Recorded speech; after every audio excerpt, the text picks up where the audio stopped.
The knock that would resurrect her buried heart came at dawn, soft as a prayer against weathered oak. Margaret Whitmore had learned to measure time by the silences between her breaths. 3 years since the telegram, 2 since she'd stopped setting his place at table, 1 since she'd finally packed away his uniform. The cottage that once rang with laughter now held only the tick of the mantel clock and her own careful footsteps across floors that creaked their loneliness that she'd been kneading bread when the sound came, her flour-dusted hands stilling against the dough. 3 gentle raps. Nothing like the forceful hammering of bill collectors or the urgent pounding that had brought news of Gettysburg. This was the knock of someone who knew what it meant to wait. Through the lace curtain, she glimpsed a shadow, tall, lean, swaying slightly as if the morning breeze might topple him. Margaret wiped her hands on her apron, each motion deliberate. Visitors were rare in this forgotten corner of Pennsylvania, where the war had left more ghosts than living souls. The door opened to reveal a young man in Union blue, though the uniform hung on him like cloth on a scarecrow. His face was all sharp angles and hollow cheeks, eyes the color of winter sky. He couldn't have been more than 20, yet something ancient lived behind those eyes. "Ma'am." His voice cracked like dry leaves. "I'm sorry to trouble you, but I—" The words died as his knees buckled. Margaret caught him before he hit the porch boards, her arms remembering the weight of another soldier, another time. He was nothing but bones and threadbare wool, burning with fever despite the October chill. "Sweet mercy," she whispered, half dragging him inside. "When did you last eat, child?" He tried to answer, but only managed a sound somewhere between a laugh and a sob. His eyes rolled back, showing white, and Margaret found herself cradling a stranger against her breast, feeling his heartbeat flutter like a trapped bird. She settled him on the horsehair sofa, the same sofa where her Thomas had once read aloud from Whitman, his voice painting pictures of grass and democracy and the terrible beauty of America. The irony wasn't lost on her. Another soldier, another chance to lose her heart to war's cruel whims. But as she fetched water and stripped away his torn jacket, Margaret noticed things that made her breath catch. The way his left hand curved, protecting his ribs just as Thomas had after the riding accident. The small scar above his right eyebrow, white against fever-flushed skin. The way he mumbled in his delirium, not random words, but fragments of a lullaby she'd sung 20 years ago. "Rock-a-bye, sweet boy of mine." His lips barely moved, Margaret's hands stilled on the wet cloth. She hadn't sung those words since. Thomas was small, since before his father died and left them to scrape by on sewing and garden vegetables. Only one person had ever heard that particular verse, her own improvisation on an old song. The young man's eyes fluttered open, focusing on her face with startling intensity. For a heartbeat, she saw her son looking back at her, not as he'd been at 19, tall and proud in his new uniform, but as he might have become, as he would have been if Pickett's charge hadn't swallowed him whole. "Mother." The word was barely a whisper. Margaret's world tilted. The cloth slipped from her fingers, landing with a soft splash in the basin. She studied his face, searching for proof that grief hadn't finally stolen her reason. The nose was different, sharper, more refined. The hair darker, where Thomas had been fair. But the eyes— "What's your name, soldier?" He struggled to sit up, wincing. "Private James. James Morrison, ma'am. 15th Pennsylvania." The name meant nothing, but the regiment. Thomas had served with the 15th before his transfer. Margaret's pulse hammered against her throat. Coincidence, surely. The war had scattered boys across state lines, mixed up units like cards in a deck. "You're safe here," she heard herself say. "Rest now." But as James Morrison's eyes drifted closed, his hand found hers with the sureness of long habit. His fingers were calloused from rifle work, scarred from battles she couldn't imagine. Yet they fit against her palm as if they belonged there. Margaret sat in the growing light, watching this stranger's chest rise and fall, listening to him breathe the same rhythm as her lost son. Outside, the war continued its grinding work, but here in her parlor, time seemed suspended. She thought of signs and miracles, of the stories old Mrs. Henley told about soldiers walking home from unmarked graves. Foolishness, she'd always said. The dead stayed dead. But then James stirred, murmuring again in his sleep. "Tell me about the roses, mother. Tell me how they'll bloom come spring." Margaret's breath caught. She'd never spoken of roses to anyone except Thomas, never shared her. Dream of the garden they'd plant when the world grew peaceful again. Who was this boy who knew her secret longings? 3 days passed before James could sit up without the world spinning like a child's top. Margaret tended him with the careful efficiency of a woman who'd nursed her share of fever and heartbreak, spooning broth between his cracked lips, changing poultices on the infected wound that snaked across his shoulder blade. She tried not to notice how he slept curled on his left side, just as Thomas had. Tried not to see her son's stubborn cowlick in the way James's dark hair refused to lie flat. These were coincidences, nothing more. The desperate imaginings of a mother who'd buried her boy in an empty grave. But the questions multiplied like weeds after rain. "You're from Pennsylvania," she said on the third morning, watching him attempt to dress himself with shaking hands. "What county?" "Adams." His fingers fumbled with the buttons of a clean shirt she'd found in Thomas's trunk. The fabric hung loose on his frame, but the color, that particular shade of blue-gray, suited him, as if tailored. "That's Thomas's shirt," she said before she could stop herself. James's hands stilled. "Thomas, my son." The words came easier now, worn smooth by repetition. "He died at Gettysburg, July of '63. Something flickered across James's face. Pain. Perhaps a recognition. "I'm sorry for your loss, ma'am. Many good men fell in that field." "Were you there?" "No. Too quick, too sharp." He bent to pull on his boots, hiding his expression. "I was elsewhere." Margaret studied the tension in his shoulders, the way he avoided her eyes. Every soldier she'd met spoke freely of their battles, wearing their campaigns like badges of honor. This boy guarded his past like a state secret. "The 15th Pennsylvania saw action at Gettysburg," she pressed. "My Thomas wrote about it before he transferred to the 69th. James's head snapped up. "The 69th? You know it." "Aye." He swallowed hard, his throat working. "Every soldier knows the Philadelphia Brigade, ma'am. They held the line when others ran." True enough, but something in his tone suggested deeper knowledge. Margaret poured coffee with steady hands, though her pulse hammered against her wrists. Thomas was proud to serve with them. Said they were like brothers. Brothers. James accepted the cup, his fingers brushing hers. The touch sent warmth racing up her arm. Not the comfortable affection she'd felt for her husband, but something wilder, more dangerous. She pulled back as if burned. "You're young to have seen so much war." She retreated to the safety of the stove, stirring a pot that needed no stirring. "War ages a man quickly." He sipped the coffee, closing his eyes as if the taste carried him somewhere far away. "This is good. Strong. My mother used to make coffee like this before." "Before what?" "Before she died." The words fell flat, final. 3 years ago. October. Margaret's spoon clattered against the pot. October, 3 years passed, the same month Thomas had fallen. She turned to study James's face, searching for the lie she was certain lived there. "I'm sorry," she managed. "To lose a mother so young." She wasn't young. She was. He paused, seeming to calculate. 47. Still in her prime, really. Hair like autumn leaves. Hands that could coax roses from bare ground. His voice carried a peculiar ache, as if he'd lost more than a parent. 47. Margaret had been 47 when the telegram came, when her world collapsed into ash and silence. She touched her own hair, still auburn despite the silver threads, still thick enough to braid each morning. What was her name? Margaret. The name hung between them like smoke. Margaret Morrison. The coffee cup slipped from Margaret's fingers, shattering against the flagstone floor. Brown liquid spread in dark tributaries, soaking into cracks worn, smooth by decades of wear. That's quite a coincidence." Her voice sounded strange, distant. James knelt to gather the broken pieces, his movements careful, reverent. "She would have liked you," he said without looking up. She had the same gentle way about her, the same sad eyes. Margaret's chest tightened.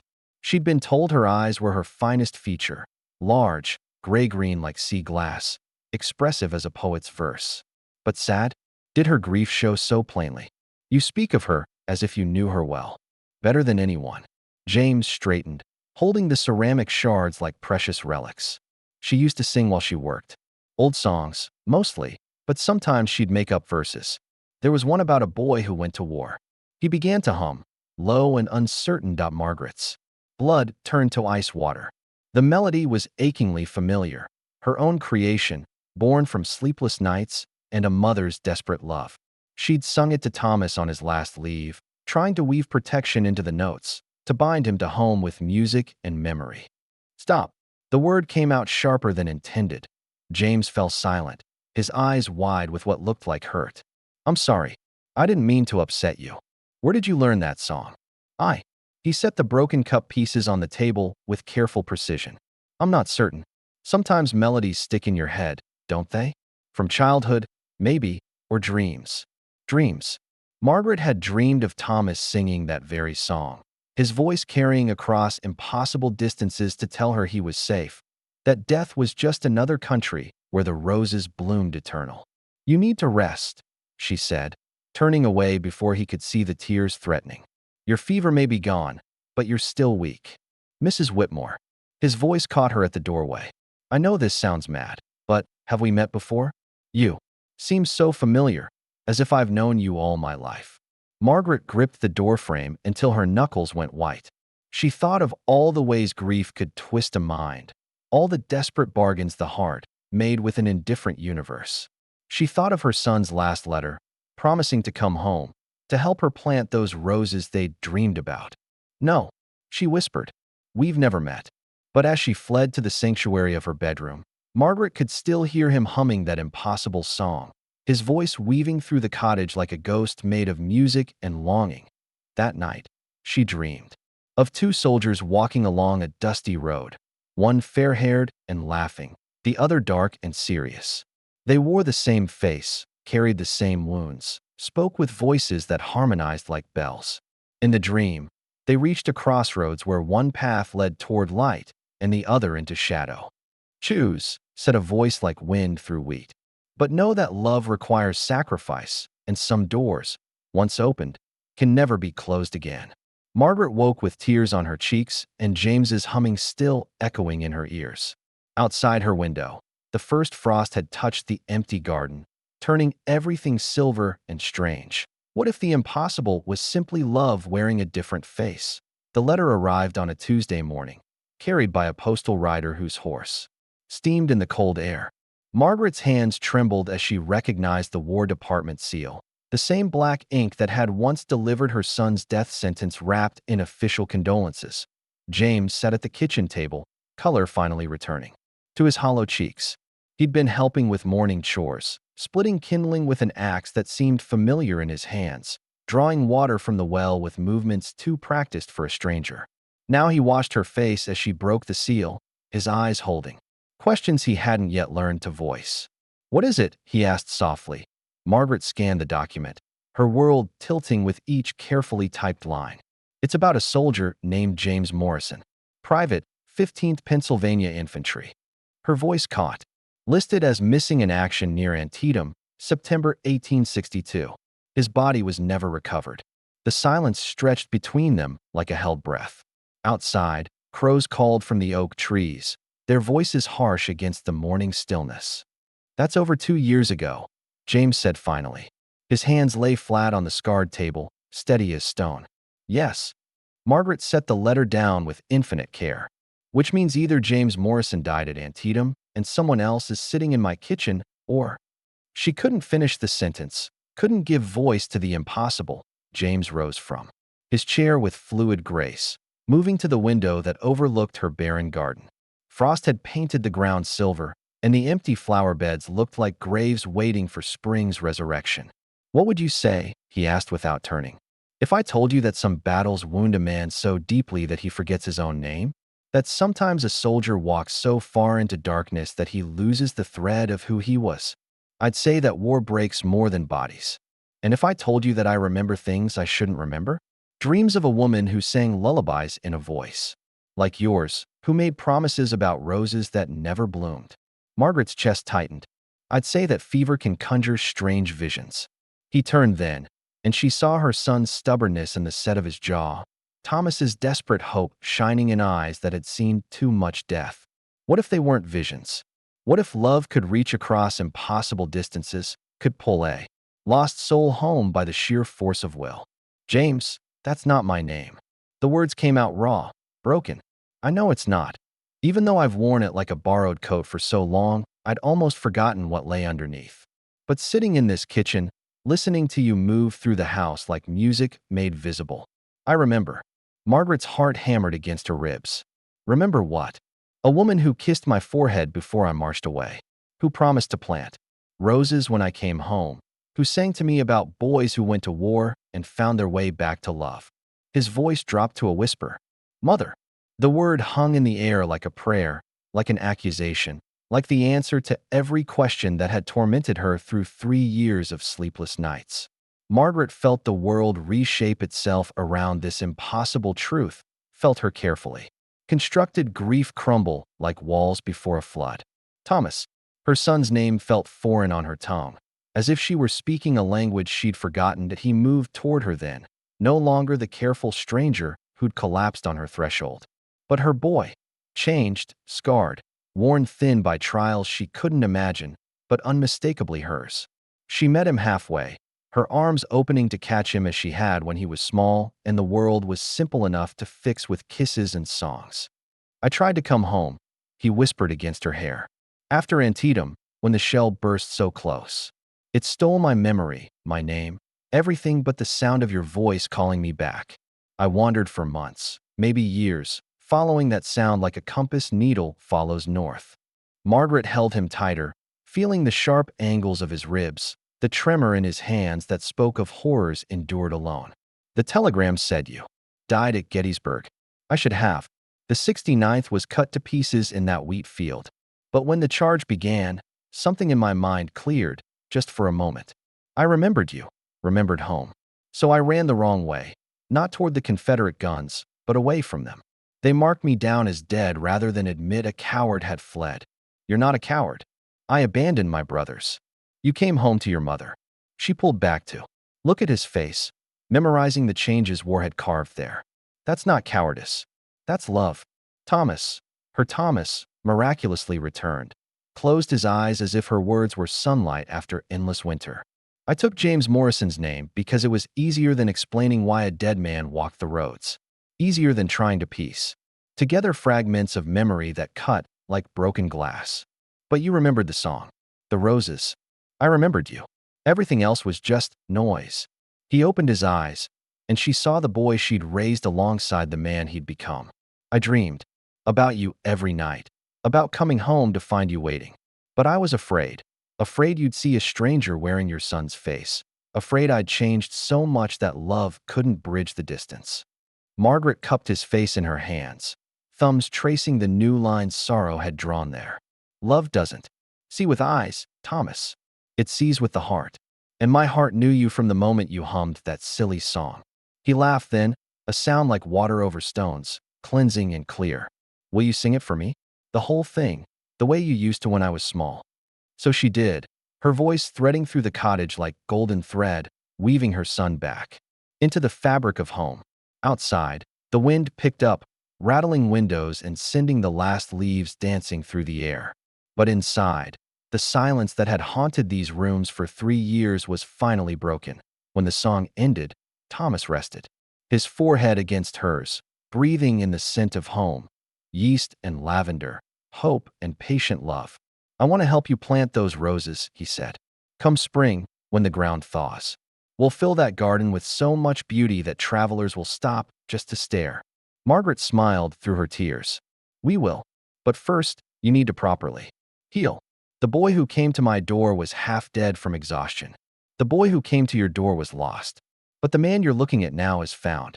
As if summoned by his words, another knock echoed through the cottage. Harder this time, more insistent. Thomas tensed, his hand moving instinctively to where a rifle might rest. Expecting someone? He asked quietly. Margaret shook her head, but fear was already creeping up her spine like frost. Outside, she could hear horses stamping, men's voices. Low and urgent. Had the war finally come to collect its due? The men at Margaret's door wore Union blue, but their faces carried the hard lines of those who'd traded mercy for duty long ago. Captain Reynolds, his name badge declared, though his eyes held no warmth for introductions. Behind him stood 2 corporals, their hands resting easy on their sidearms. Mrs. Whitmore, Reynolds said, tipping his hat with mechanical courtesy. "We're looking for a deserter. Man named James Morrison, though he might be using another name by now." Margaret felt Thomas tense behind her, his presence a familiar warmth at her shoulder. She kept her face composed, drawing on years of hiding worry from a son who carried enough burdens of his own. "I don't know anyone by that name, Captain." Reynolds' smile held no humor. "Perhaps not. But we have reports of a young man in Union dress seen in these parts. Someone who matches Morrison's description, tall, dark-haired, about 20 years of age." "Many soldiers pass through," Margaret replied evenly. "The war has scattered boys across every road in Pennsylvania." "Indeed, it has." The captain's gaze moved past her, taking in the cottage's modest interior. "Mind if we have a look around? Just to satisfy our duty to the Union cause." It wasn't really a question. Margaret stepped aside, her heart hammering against her ribs.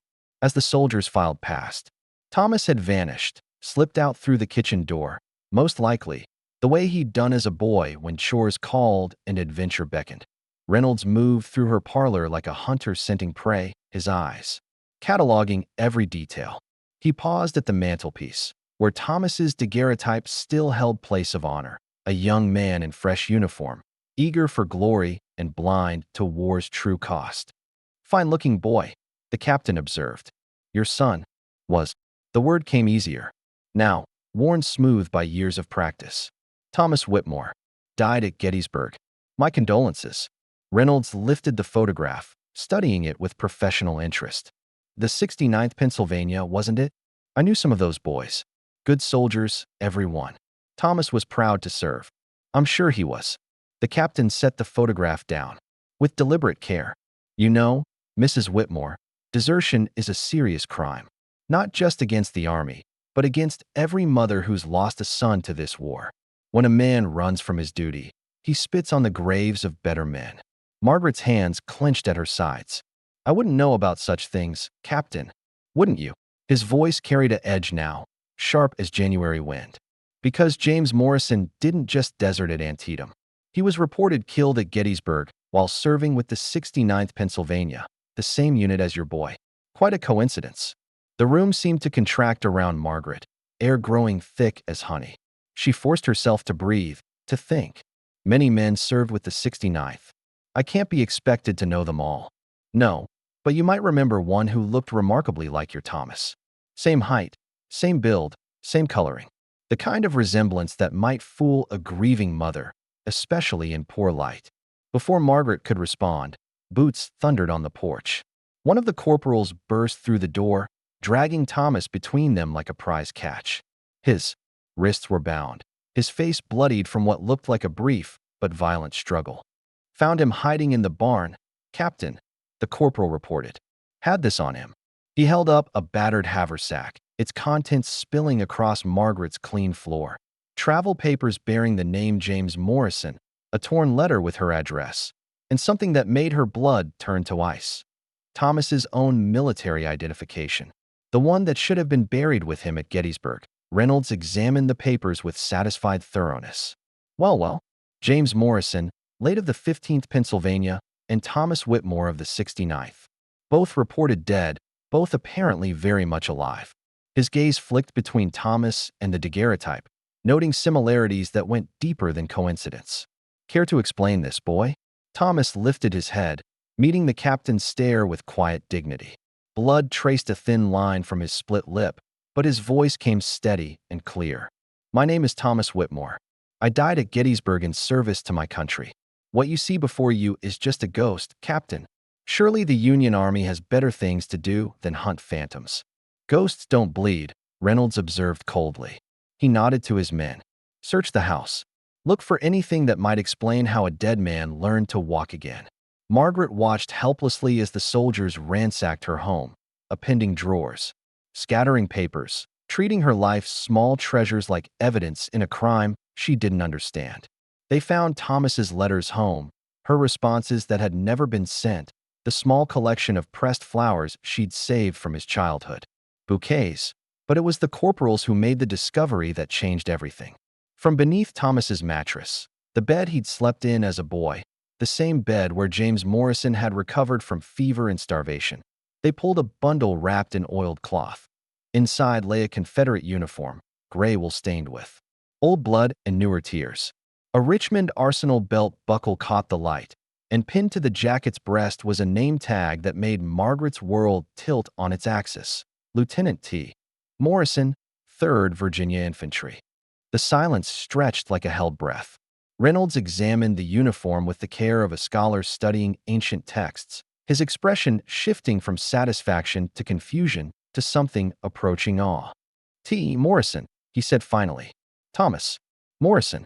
Not Thomas Whitmore, not James Morrison, but some combination of both. He looked up at Thomas, whose face had gone pale as winter sky.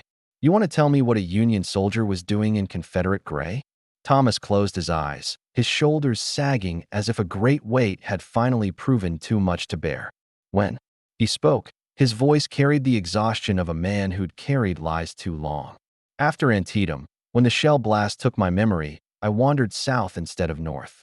A Confederate patrol found me, more dead than alive, with no papers, no identification, nothing but fevered dreams and fragments of song. They assumed I was one of theirs, a Virginia boy named Morrison who'd been reported missing. The name felt familiar somehow, like putting on clothes that almost fit. Margaret's heart clenched as the pieces fell into place. You fought for the Confederacy. For 18 months, I wore gray and fired on men who might have been my brothers. I led charges against Union positions, watched boys die for a cause. I couldn't remember choosing. And every night, I dreamed of a woman singing about roses, calling me home to a place I couldn't find. Reynolds was studying the uniform's bloodstains with professional interest. These are fresh. Recent. From Spotsylvania, Thomas whispered. Last month, we were ordered to hold a position that couldn't be held, to die for ground that meant nothing. I watched my company, boys I'd come to love like brothers, cut down by Union artillery. And in that moment, everything came back. My real name, my real home, the fact that I was firing on my own countrymen. So you deserted. So I remembered.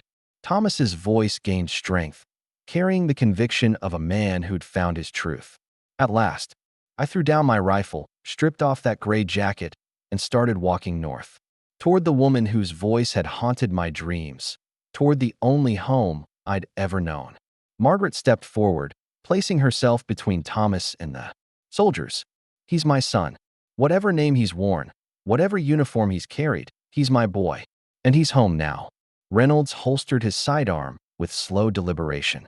Mrs. Whitmore, do you understand what you're asking me to do? This man has committed treason against the United States. He's fought for the Confederacy, led men against Union forces. The penalty is death. The penalty for a ghost. Margaret asked quietly. Because that's what Thomas Whitmore is. A ghost who found his way home through love and determination. James Morrison died at Antietam. Thomas Morrison was never anything but a fever dream.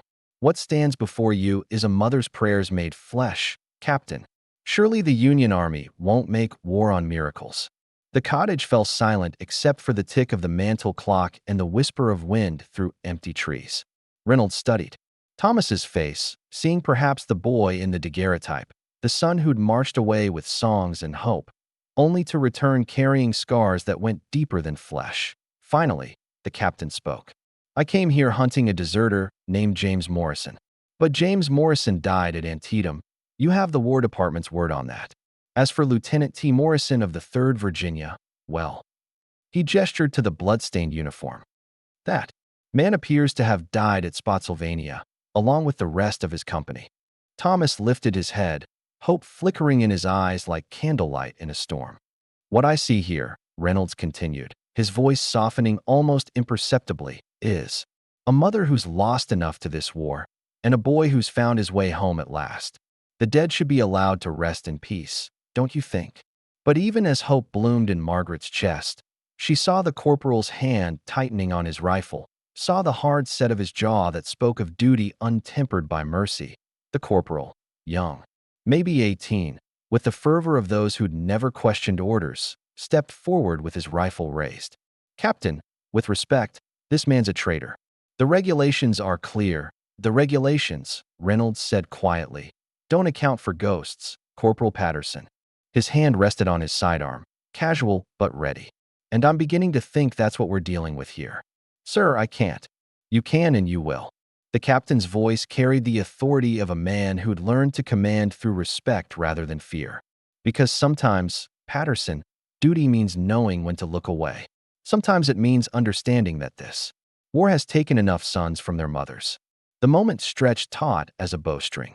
Margaret could hear her own heartbeat, could feel Thomas's tension radiating like heat from a forge. The corporal's finger hovered over the trigger, his young face torn between training and conscience. Then Margaret did something that surprised them all. She began to sing. "Hush now, my darling. Don't you cry. The roses will bloom by and by." Her voice filled the cottage like sunlight through stained glass, carrying memories of lullabies and bedtime stories of a mother's love that had reached across impossible distances to call her son home. The corporal's hand wavered. In that voice, he heard his own mother, left behind in some Pennsylvania farmhouse, probably singing the same songs to keep loneliness at bay. His rifle lowered, almost without conscious thought. Reynolds nodded approvingly. "Stand down, Patterson. That's an order." The young soldier stepped back, confusion and relief warring in his expression. Margaret's song faded into silence, leaving behind a peace that felt sacred, untouchable. "Here's what's going to happen," Reynolds announced, his tone brooking no argument. "James Morrison died at Antietam. We have the official record. Lieutenant T. Morrison of the 3rd Virginia died at Spotsylvania. Casualties were too heavy for precise accounting. As for Thomas Whitmore," he glanced at the daguerreotype, then at Thomas himself. "Well, Thomas Whitmore died at Gettysburg, mourned by his mother and honored by his country." Thomas found his voice at last. "And who does that leave standing in this room, Captain?" Reynolds smiled, the first genuine expression Margaret had seen from him. "That leaves a son who's come home to plant roses with his mother. Nothing more, nothing less." The soldiers departed as quietly as they'd come, taking with them the Confederate uniform and the terrible weight of judgment. Margaret watched from her window as they mounted their horses, noting how the young corporal looked back once, his face troubled but resolved. When the hoofbeats faded, she turned to find Thomas slumped in his father's old chair, looking suddenly fragile despite his height and breadth. The ordeal had cost him, she realized, not just in strength, but in the careful barriers he'd built around the worst of his memories. "It's over," she said, kneeling beside him. "Is it?" He looked at her with eyes that had seen too much. "Mother, I've done terrible things. I've killed men who were fighting for the same flag I once carried. You've survived." She took his hands in hers, feeling the calluses and scars that mapped his journey through hell. "You found your way home against impossible odds. That's what matters now. But the guilt will fade, given time and love." She squeezed his fingers gently. "Guilt is just another wound, Thomas. It can heal if you let it." They sat together as afternoon deepened into evening, talking in fits and starts about the years that had separated them. Thomas spoke haltingly of his time as T. Morrison, of the Confederate boys who'd become his brothers, of the morning at Spotsylvania when memory had returned like lightning splitting the sky. Margaret shared her own journey through grief. The long nights spent talking to his daguerreotype, the garden she'd planned but never planted, the songs she'd sung to empty rooms. They were circling each other like dancers learning new steps, finding their rhythm after years of silence. As darkness fell, Thomas rose and walked to the window that overlooked the barren garden. "You know what I dreamed about most? Not the fighting, not even coming home. I dreamed about kneeling in dirt, pushing seeds into soil, watching green things grow under our hands." Margaret joined him at the window, seeing not the frost-blackened earth but the vision they'd shared. Roses in every color, climbing vines heavy with blooms, pathways bordered by lavender and sage. "Spring's not far off," she said. "February. We'll bring the seed catalogs, march the first stirrings in the soil. By April, we can start preparing the beds. What if I don't remember how?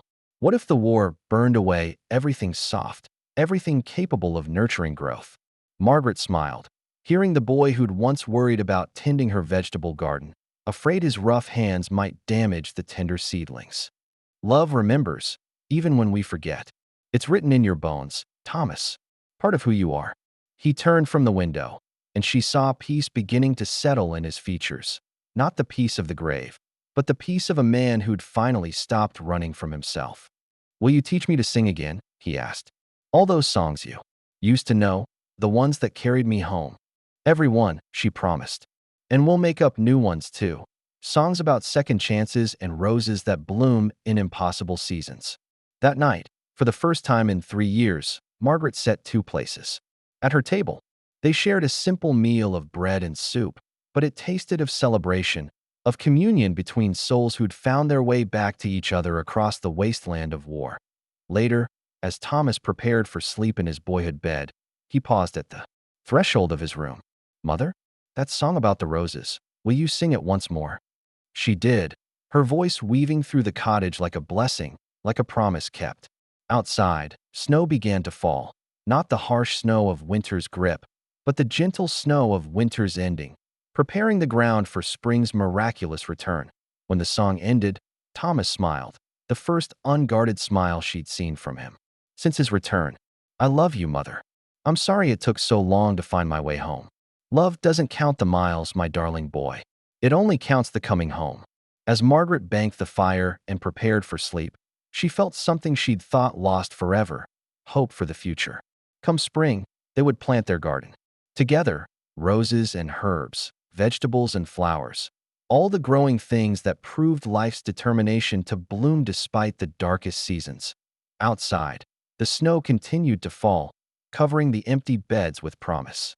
And in the cottage where a lonely widow had once measured time by silence, two hearts beat in rhythm, keeping time with dreams of roses yet to bloom. If you enjoyed this tale of love's triumph over war's cruelty, share it with someone who believes in second chances. And remember, the most beautiful gardens often grow in soil watered by tears but tended with hope.